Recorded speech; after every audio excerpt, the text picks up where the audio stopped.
म्हणून झाल्यानंतर अंगठ्याच्या सहाय्याने अशी आपण शिवलिंगांवर अर्पण करू शकतो।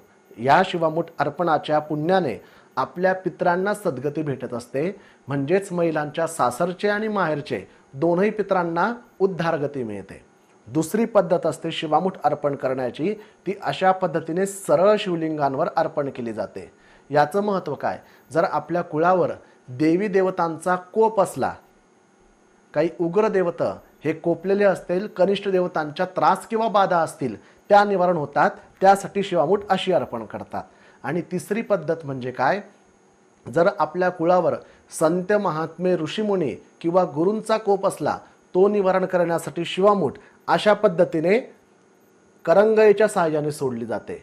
ह्या तीन पद्धती शिवामूठ अर्पण करण्याच्या आहेत। म्हणून शिवामूठ अर्पण करताना आपण या तिन्ही पद्धतींचा एकत्रित उपयोग करूया, जेणेकरून तुम्हाला